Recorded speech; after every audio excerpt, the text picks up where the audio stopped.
Hello नमस्कार दोस्तों, welcome to my YouTube channel exam अध्ययन। ये दैनिक भास्कर का ये संपादकीय है।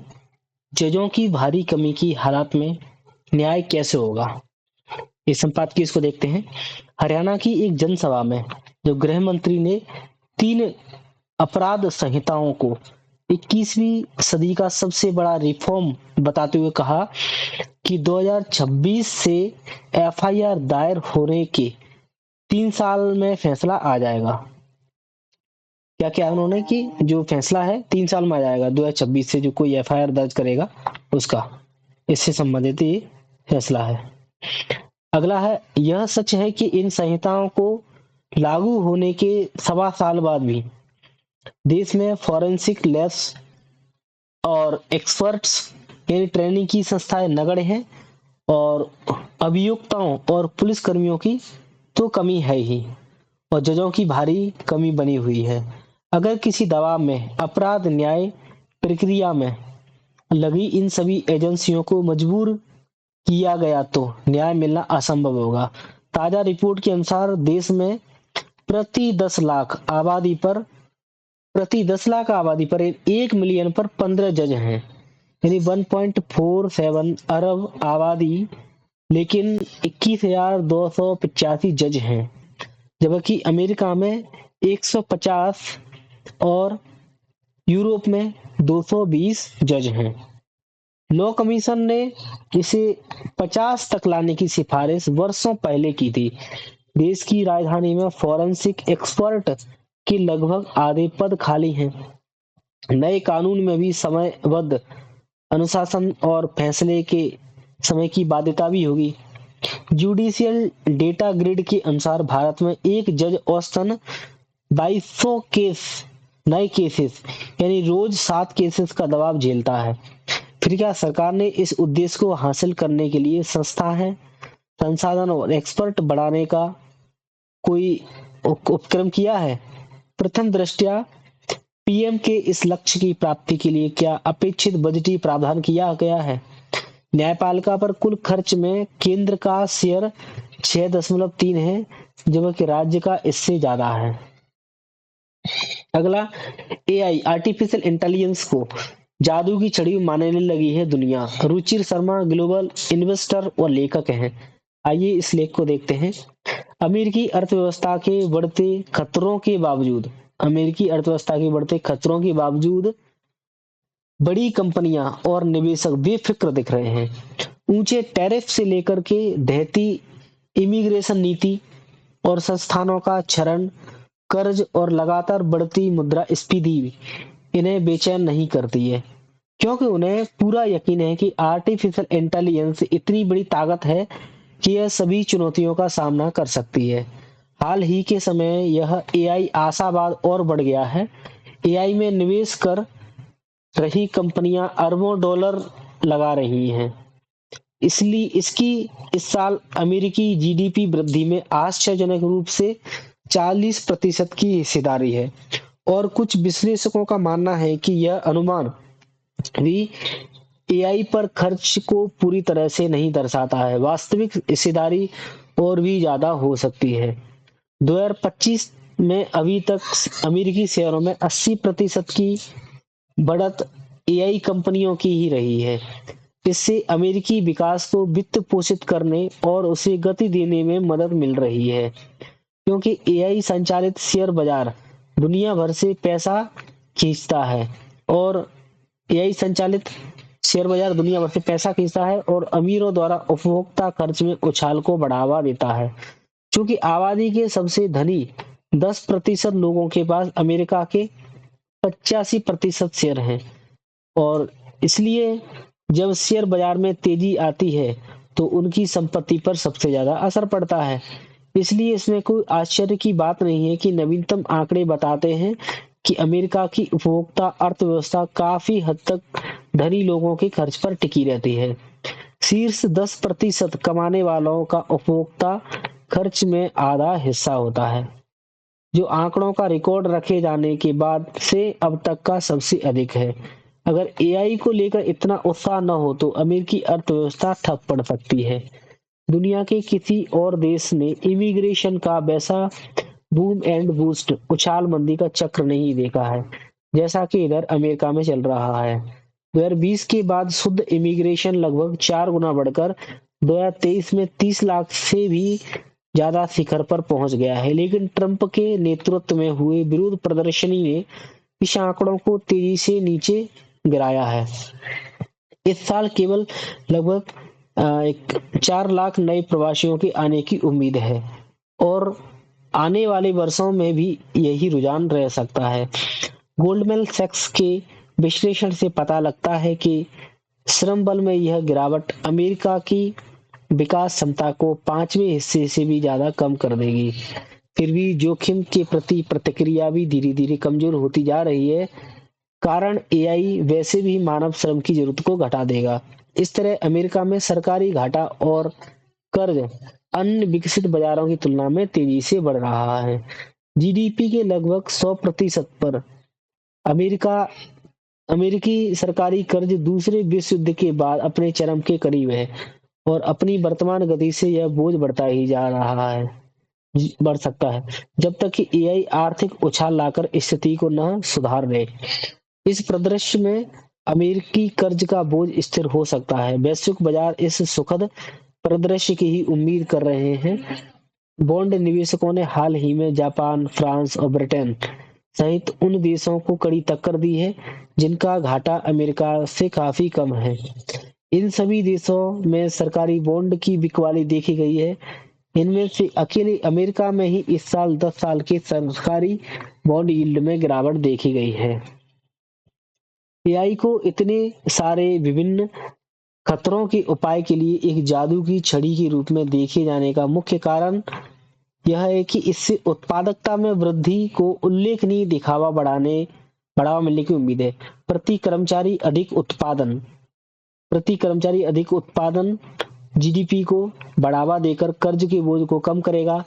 इससे श्रम की मांग घटेगी और यह कंपनियों को कीमतें बढ़ाए बिना वेतन बढ़ाने में सक्षम बनाकर टैरिफ के खतरे सहित मुद्रास्फीति के जोखिम को कम करेगा। हाल ही के वर्षों में अमेरिका में उत्पादकता शेष विकसित दुनिया की तुलना में तेजी से बढ़ी है। उत्पादकता के चमत्कार की संभावना ने घरेलू और विदेशी निवेशकों को इस विश्वास को और मजबूत कर दिया है कि यह अंतर और बढ़ेगा। वे आश्वस्त रहते हैं कि अमेरिका एआई इनोवेशन, बुनियादी ढांचा और एडॉप्शन में ऐसा ही अग्रणी स्थिति बना रहा है जिसकी बराबरी कोई नहीं कर सकता है। इस नैरेटिव में एक असंगत कहानी डॉलर की है, लेकिन कई विश्लेषक इसकी हालिया गिरावट को विदेशी निवेशकों द्वारा अत्यधिक महंगी मुद्रा में निवेश के बाद अपने निवेश को अधिक सामान्य स्तरों पर सुरक्षित रखने का परिणाम बताते हैं। विदेशियों ने दूसरी तिमाही में अमेरिकी शेयरों में रिकॉर्ड 290 अरब डॉलर का निवेश किया है। अब उनके पास बाजार का लगभग 30% हिस्सा है। द्वितीय विश्व युद्ध के बाद के इतिहास में सबसे अधिक हिस्सेदारी है। यूरोपीय और कनाडाई अमेरिकी सामानों का बहिष्कार कर रहे हैं, लेकिन अमेरिकी शेयरों में भारी मात्रा में खरीदारी जारी रखे हुए हैं, खासकर तकनीकी दिग्गज। एक तरह से अमेरिका को एआई का बड़ा दांव मान लिया गया है। इसका यह भी मतलब है कि एआई को अब अमेरिका के लिए बेहतर प्रदर्शन करना ही होगा, अन्यथा अमेरिकी अर्थव्यवस्था और बाजार उस एक आधार को खो देंगे जिस पर वे अभी खड़े हैं। अगला ही दैनिक जागरण का संपादकीय है, एक दूसरे की जरूरत बने भारत ब्रिटेन। हर्ष वी पंत लेखक, ऑब्जर्वर रिसर्च फाउंडेशन में उपाध्यक्ष हैं। ब्रिटिश प्रधानमंत्री सर कियर स्टारमर और उनके साथ 125 सदस्यीय विशाल प्रतिनिधिमंडल भारत आ चुका है। बतौर प्रधानमंत्री उनका यह पहला भारत दौरा है। इससे पहले जुलाई में प्रधानमंत्री नरेंद्र मोदी के ऐतिहासिक ब्रिटिश दौरे के बाद द्विपक्षीय संबंधों के दृष्टिकोण से स्टारमर के भारत दौरे पर नजरें टिकी हुई थी। वैश्विक उथल-पुथल और टैरिफ को लेकर चल रही खींचातान ने भी इस दौर का युद्ध महत्व और बढ़ा दिया है। माना जा रहा है कि पीएम मोदी की ब्रिटिश दौरे पर जिन बिंदुओं पर सहमति बनी थी, उस इस दौर पर उनकी प्रगति की समीक्षा के साथ ही द्विपक्षीय रिश्तों को नए आयाम दिए जाने की व्यापक रूपरेखा भी तैयार की जाएगी। विभिन्न क्षेत्रों के विशेषज्ञों के इतने बड़े दल के साथ स्टारमर का आना इस दौर की महत्ता को दर्शाता है। इस समय ब्रिटिश अर्थव्यवस्था जिन चुनौतियों से जूझ रही है, उन्हें देखते हुए स्वाभाविक है कि उनसे निपटना सरकार की प्राथमिकता में होगा, क्योंकि मौजूदा परिस्थितियों में प्रधानमंत्री की लोकप्रियता भी प्रभावित हो रही है। इसलिए स्टारमर चाहेंगे कि भी इस दौर को अधिक से अधिक सार्थक बनाकर ही स्वदेश लौटें। स्टारमर के दौर के कार्यक्रम की रूपरेखा से ही संकेत मिलते हैं कि आर्थिक और रणनीतिक एवं सांस्कृतिक संबंध इसके मूल में है। चाहे दौर के लिए भारत की आर्थिक राजधानी मुंबई का चयन हो या उद्योग जगत के प्रतिनिधियों से मुलाकात, सीओ फॉर्म में भागीदारी या ग्लोबल फिनटेक फेस्ट में सहभागिता, भारतीय फिल्म निर्माण से जुड़े केंद्रों का अवलोकन, इन सभी गतिविधियों की आर्थिक और सांस्कृतिक कड़ियां जुड़ी हुई हैं। जुलाई में पीएम मोदी के ब्रिटेन दौर पर जिस मुक्त व्यापार समझौते पर बात बनी थी, उसे प्रभावी बनाने से जुड़ी चर्चा भी इस दौर के एजेंडे में शामिल है। इस बीच ब्रिटिश कंपनियों द्वारा भारत में बड़े पैमाने पर निवेश की बात भी प्रमुखता से हो रही है, जिससे आर्थिक चुनौतियां से जूझ रहे ब्रिटेन की आर्थिकी को बड़ा सहारा मिलने की उम्मीद है। यह दौर उस पहलू को भी रेखांकित करता है कि भारत ब्रिटेन संबंध अतीत की औपचारिकताओं को आगे बढ़ाकर व्यवहारिक और परस्पर लाभ एवं विश्वास पर केंद्रित हो चले। एक समय दोनों देशों के रिश्ते ऐतिहासिक संबंधों और प्रवासियों से तय होते थे, लेकिन अब ये उन बंदिशों से बाहर निकलकर भारत ब्रिटेन व्यापक रणनीतिक साझेदारी जैसी पहल से निर्धारित हो रहे हैं। इसके तहत दोनों देशों ने वर्ष 2035 तक कुछ महत्वाकांक्षी लक्ष्य निर्धारित किए हैं। इसके जरिए व्यापार एवं निवेश, तकनीकी समन्वय एवं रक्षा सहयोग, जलवायु परिवर्तन से निपटने के लिए साझा प्रयास, स्वास्थ्य एवं शिक्षा का उन्नयन और लोगों के बीच बेहतर सामाजिक संपर्क जैसे बिंदु शामिल हैं। इस दौर पर इन पहलुओं की समीक्षा होनी चाहिए और जो स्वाभाविक है, और इसमें भी व्यापार और निवेश और सामरिक रणनीति के ही मुख्य रूप से केंद्र में रहने के आसार हैं। दोनों देशों ने अपने व्यापार को बढ़ाकर जल्द ही 42 अरब पाउंड तक ले जाने का महत्वाकांक्षी लक्ष्य तय किया है। इसमें जो फ्री ट्रेड एग्रीमेंट है यानी मुक्त व्यापार समझौतों की भूमिका अहम होने वाली है। करीब 3 साल के अथक प्रयासों के बाद अमल में आया यह व्यापार समझौता इतनी ठोस बुनियादी पर किया गया है कि जिन देशों के साथ मुक्त व्यापार समझौता पर चर्चा हो रही है, उसमें यही समझौता मानक बन गया है। इससे मिलने वाले परस्पर लाभ को इसी से समझा जा सकता है कि जहां ब्रिटेन के अल्कोहल उद्योग और वाहन उद्योग की भारत जैसे बड़े उभरते बाजार में पहुंच बनेगी, वहीं भारत के कपड़ा, चमड़ा और रत्न आभूषण जैसे व्यापक भ्रम खपत वाले उद्योगों को ब्रिटेन जैसे आकर्षक बाजार में पैठ बनाने में भी मदद मिलेगी। ट्रंप की आक्रामक नीतियों के इस दौर में यह समझौता और अधिक उपयोगी साबित होता दिख रहा है। भारत और ब्रिटेन के बीच बढ़ते समन्वय के बीच कुछ गतिरोध भी बने हुए हैं। जैसे व्यापार समझौते के बावजूद ब्रिटेन में भारत के स्टील और फर्टिलाइजर उत्पादों को लेकर कुछ हिचक का माहौल है। इसके पीछे इन उद्योगों के कार्बन उत्सर्जन को एक बड़ा कारण बताया जा रहा है। इसी तरह भारत में ब्रिटिश कानूनी सेवाओं को लेकर भी विरोध के स्वर सामने आए हैं। व्यापार समझौता के बाद उम्मीद बनी थी कि भारतीय पेशेवरों के लिए ब्रिटेन जाने की राह और सुगम होगी, लेकिन उसमें अपेक्षित रूप से सकारात्मकता नहीं देखी जा रही है। संभव है कि स्टारमर के दौरे पर इन बिंदुओं को लेकर भी कुछ चर्चा के साथ ही कोई स्वीकार्य समाधान निकालने की दिशा में प्रयास किए जाएं। सामरिक सहयोग भी द्विपक्षीय संबंधों के केंद्र में बना हुआ है। चूंकि दोनों देश कई बिंदुओं पर साझा सोच रखते हैं, इसलिए सहयोग का मोर्चा भी सुगम दिखता है। समकालीन वैश्विक परिस्थितियों को भांपते हुए ब्रिटेन ने भी हिंद प्रशांत क्षेत्र में अपनी पैठ बढ़ाने की समझदारी भरा रुख अपनाया है। इस क्षेत्र में भारत का प्रभाव उसे एक स्वाभाविक साझेदार बनाता है, जो पिछले कुछ समय में ब्रिटेन के साथ बढ़ रही सक्रियता में भी नजर आ रहा है।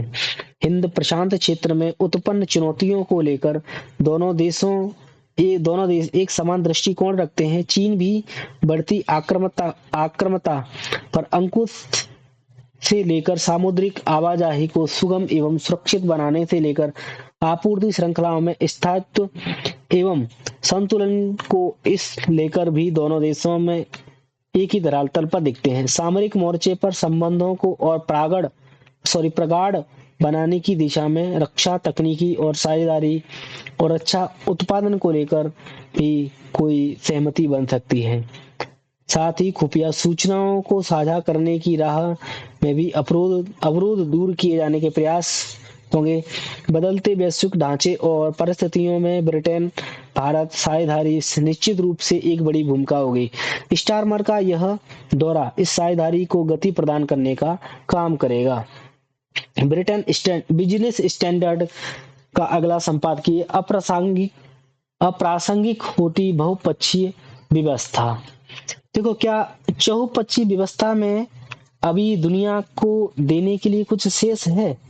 अपनी तमाम खामियों और अक्षमताओं के बावजूद वह हाल तक एक ऐसी व्यवस्था बनी रही जिसके तहत वैश्विक महत्व के मुद्दों को उठाया जाना चाहिए और उठाया जाता रहा है। इस व्यवस्था में खामियां तब पैदा हुई जब अमेरिका ने उन दशकों के दौरान स्थित मानदंडों को भंग किया जब वह निर्विवाद रूप से वैश्विक नेतृत्व की भूमिका में था।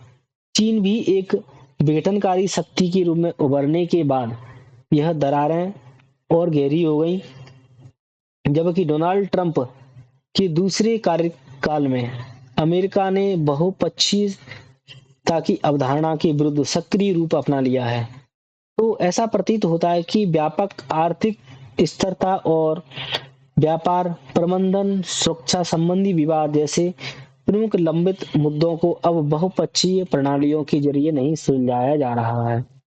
बृहद आर्थिक स्थिरता की बात करें तो विश्व युद्ध के बाद की व्यवस्था अंतर्राष्ट्रीय मुद्रा कोष यानी IMF पर निर्भर रही है। बृहद आर्थिक स्थिरता की बात करें तो किस पर? IMF पर डिपेंड रही है। बीते दशकों में IMF ने ही अर्जेंटीना को कई बार उबारा।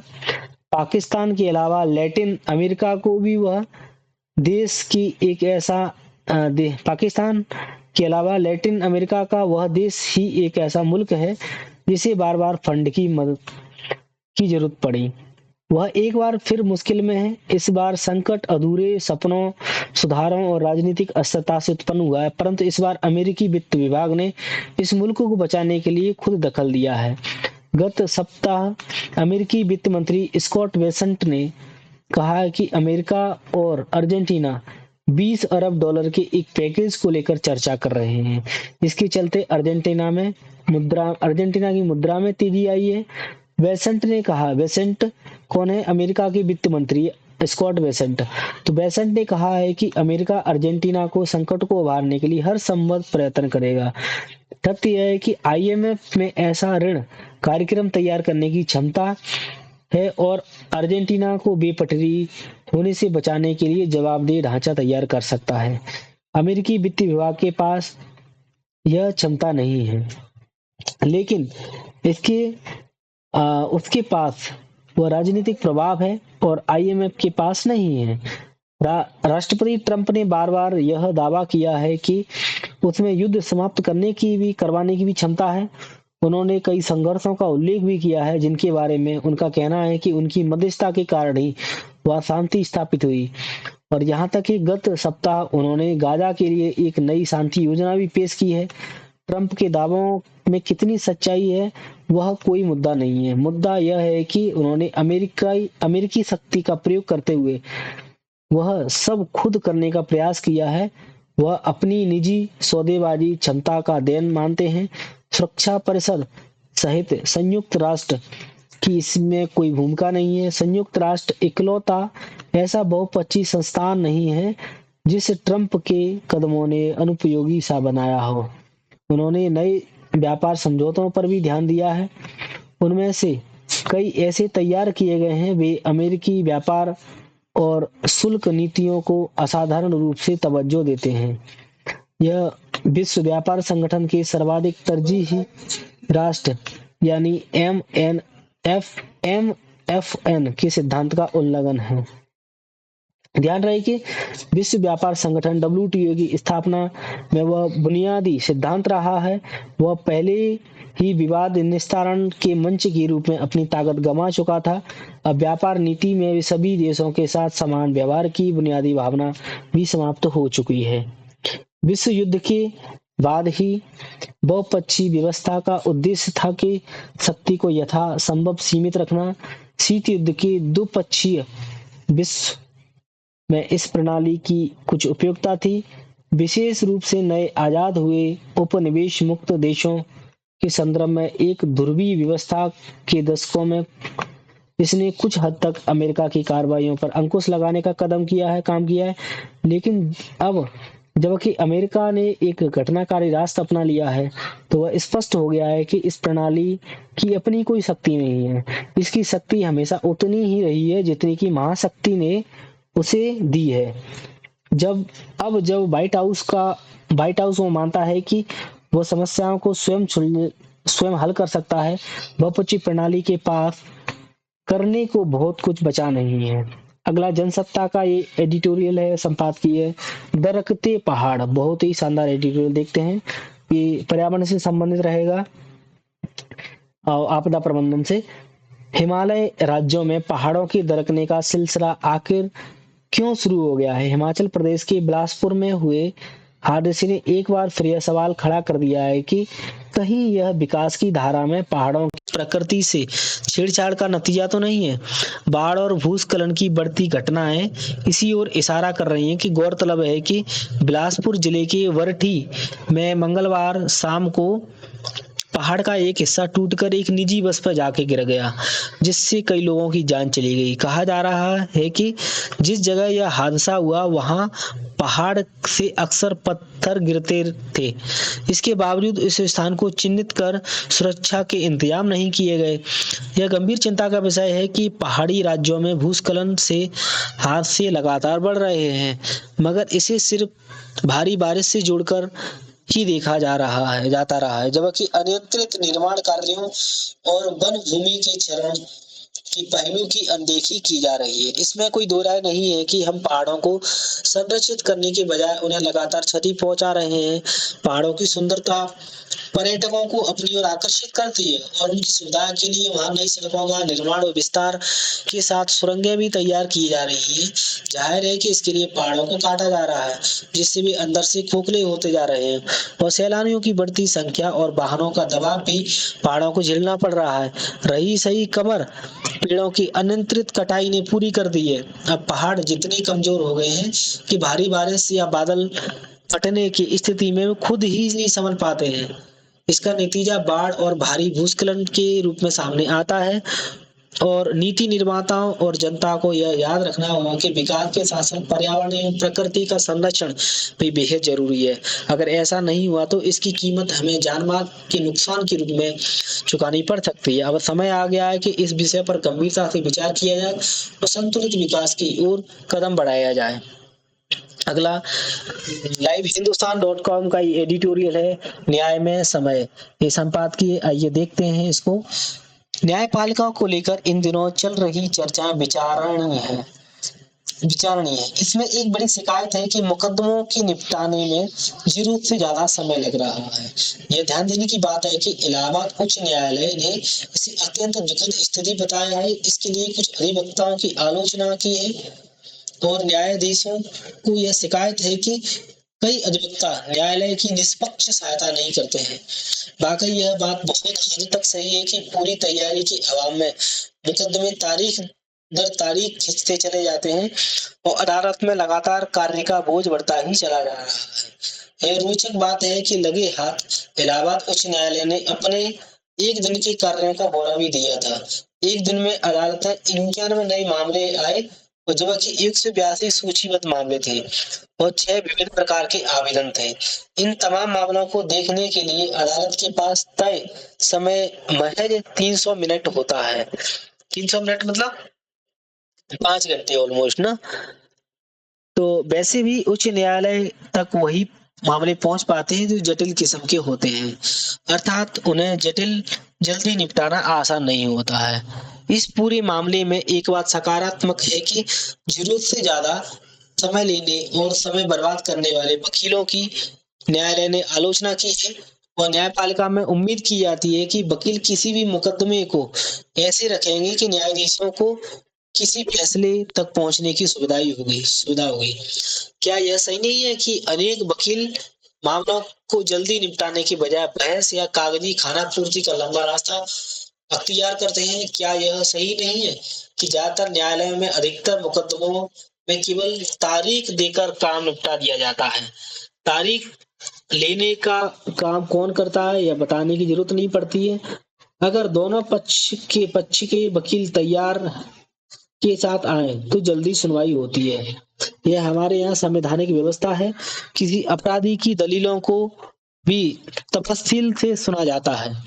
इसलिए आमतौर पर बड़े अपराधियों के बड़े वकील भी होते हैं जो मुकदमे को जल्दी न्याय तक पहुंचाने से रोकने के तमाम जतन करते हैं। ऐसी बात नहीं है कि अदालतों की यह कमी आम लोगों की समझ नहीं आती है। अंग्रेजों के जमाने से आज तक लोग यही मानते हैं कि अदालत का चक्कर बुरा होता है, न्याय पाने में पीढ़ियां खप जाती हैं, अनेक आरोपी बाहर घूमते पाए जाते हैं, अनेक निरपराध लोग जेल में पड़े रहते हैं। जैसे इलाहाबाद उच्च न्यायालय ने न्यायपालिका की एक कमी पर उंगली रखी है, ठीक उसी तरह से तमाम कमियों को निशाना बनाने की जरूरत है। ये समझने वाली बात है कि इंसाफ जब वक्त पर नहीं मिलता है तब अदालतों पर लोगों का इकबाल भी कम होता है। ठीक है, अनेक वकीलों के ही नहीं बल्कि अनेक प्रभाव में आने वाले अन्य लोगों के मन में अदालत के प्रति सम्मान कम होता है। यह एक ऐसा विषय है जिस पर समग्रता में सोचने की जरूरत है।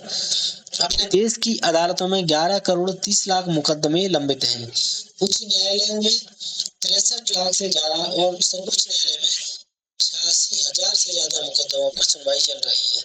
लाखों लोग न्याय के इंतजार में बैठे हैं।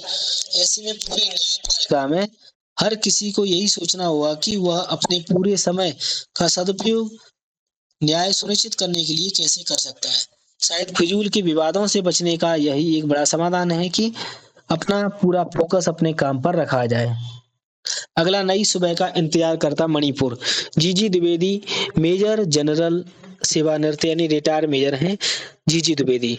प्रधानमंत्री मोदी की 13 सितंबर की मणिपुर यात्रा से वहां के लोगों को यह संकेत दिया गया कि इस अशांत प्रदेश में शांति और सामान्य स्थिति बहाल करने को लेकर केंद्र सरकार कहीं अधिक सक्रिय भूमिका निभाने को तैयार है।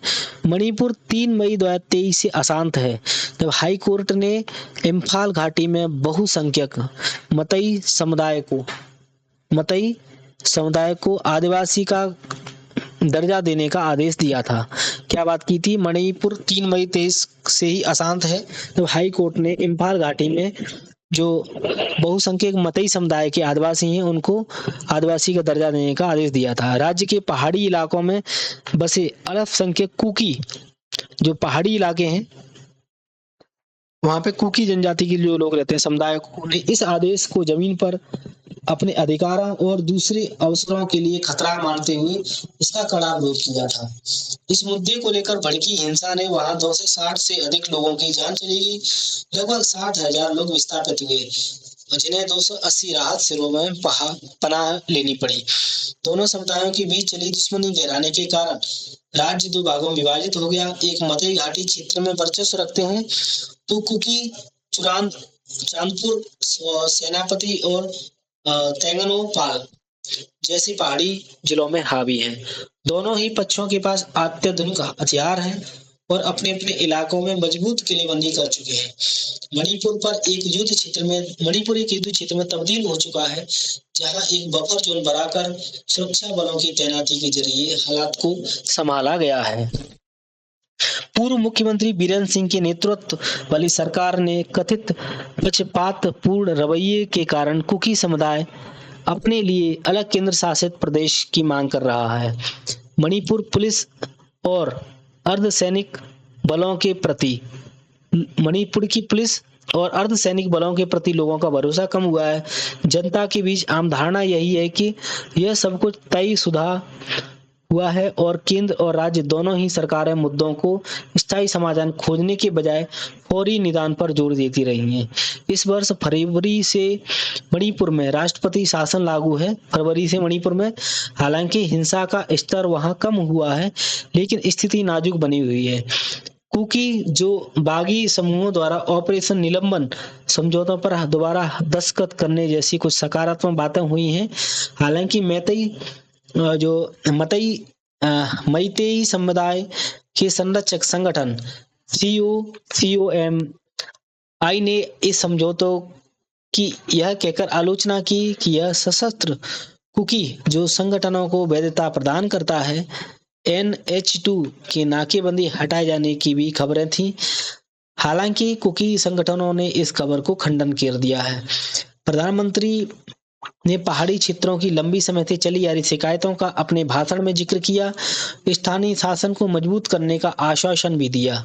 चूंकि राजनीतिक पुनर्गठन पर उन्होंने कुछ नहीं बोला, इसलिए यह स्पष्ट है कि केंद्र का दृष्टिकोण राज्य का विभाजन किए बिना और जमीनी स्तर पर शासन को मजबूत करना और लोगों में विश्वास बहाल करना है। वर्तमान में मैतेई समाज ऐसे किसी भी कदम को लेकर संशय में है जो मणिपुर की क्षेत्रीय अखंडता को प्रभावित कर सकता है और इसके विभाजन का कारण बन सकता है। प्रधानमंत्री ने राष्ट्रीय खेलों में मणिपुर के नौजवानों की भूमिका पर जोर दिया, क्योंकि मणिपुर में खेल संस्कृति की जड़ें गहरी हैं। यह जाति भेदभाव से परे होने का एहसास कराती हैं और उन्होंने वहां महिला सशक्तिकरण की भी खूब सराहना की। अपनी संक्षिप्तता की यात्रा में प्रधानमंत्री ने बातचीत और सुलह की पुरजोर अपील की और इस बात पर जोर दिया कि विकास के लिए शांति अनिवार्य शर्त है। चांदपुर और इम्फाल के अपने 2 भाषणों में उन्होंने यह सुनिश्चित करना चाहा कि लोगों, विशेषकर युवाओं की आकांक्षाएं इस हिंसा की काली छाया में दबने न पाए। हिंसा के कारण विस्थापित परिवारों के लिए उन्होंने 7,000 आवास निर्माणों की घोषणा की। इसके अलावा उन्होंने 3,000 करोड़ रुपए का विशेष पैकेज और राहत कोष के लिए 500 करोड़ रुपए भी दिए। सड़क, रेल, IT जैसे संपर्क साधनों को एकता का सूत्र बताते हुए मोदी ने कहा कि राज्य के भौतिक और राजनीतिक विभाजन को पाटने का प्रयास किया है। राज्य में $1 अरब से भी अधिक निवेश वाली नई बड़ी परियोजना को मंजूरी दी गई है। उन्होंने हिल्स पर स्थानीय शासन को मजबूत करने पर भी मांग को आश्वासन दिया है। हालांकि मैतेई समाज ऐसे किसी कदम को लेकर संशय में है जो मणिपुर के विभाजन का कारण बन सकते हैं। यह विडंबना है कि अंतर्निहित सामाजिक विभाजन के कारण मणिपुर में हिंसा का एक इतिहास रहा है, मगर मैतेई कुकी वर्तमान संघर्ष ने दलितता को और बढ़ा दिया है। इस विभाजन को पाटना आसान नहीं होगा, क्योंकि वह समाज के हर तबके में गहरे तक उतर गया है और बुनियादी समाज ताने बाने को छिन्न भिन्न कर रहा है। यहाँ तक कि संस्थाओं का ध्रुवीकरण भी हो गया है। नतीजन राहत और पुनर्वास के उपाय भी पक्षपात के आरोपों से घिर के आ गए हैं। यदि बफर जोन और अस्थायी राहत शिविरों की मौजूदा स्थिति बनी रही तो मणिपुर के स्थायी रूप से खंडित होकर के अलग अलग इकाई में बदल जाने का खतरा है। ठीक है।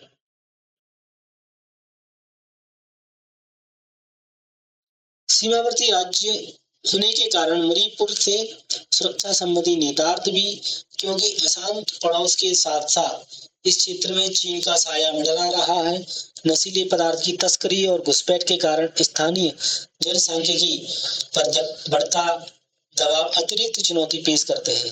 विदेशी ताकतें भी सक्रिय हैं, तो ऐसे में पूरे पूर्वोत्तर क्षेत्र नॉर्थ ईस्ट रीजन की सुरक्षा की समीक्षा आवश्यक है। परंपरागत रूप से देखा जाए तो मैतेई समुदाय कभी विभाजन का समर्थक नहीं रहा और वहीं कुकी भी राज्य में सामाजिक सौहार्द के साथ रहने के पसंद रहे हैं। ऐसे में मौजूदा तनाव के माहौल में ऊपर उठकर आंतरिक मतभेदों को आग सहमति से सुलझाया जाना चाहिए। इनकी इस राज्य को सहानुभूति और मदद वाले हाथ की दलदल से निकालने के लिए व्यावहारिक नीति की आवश्यकता है। वर्तमान में दोनों समुदायों के बीच विश्वास का निर्माण एक बड़ी चुनौती है, जिसके लिए नागरिक समाज को आगे आना होगा। समस्या के समाधान के लिए सभी विकल्पों पर विचार किया जाना चाहिए। अंतर्राष्ट्रीय सीमा पर बाड़ लगाना एक सकारात्मक कदम होगा। हमारी एक्ट ईस्ट पॉलिसी तभी फलभूत हो सकती है जब पूर्वोत्तर क्षेत्र स्थिर और आंतरिक कलह से मुक्त हो, यानी शांत हो। शांति की राह अवश्य इस कठिनाइयों से भरी है, मगर मणिपुर को नए सवेरे का इंतजार है। तो इस प्रकार से बहुत ही शानदार संपादकीय देखे। धन्यवाद। जय हिंद, जय भारत।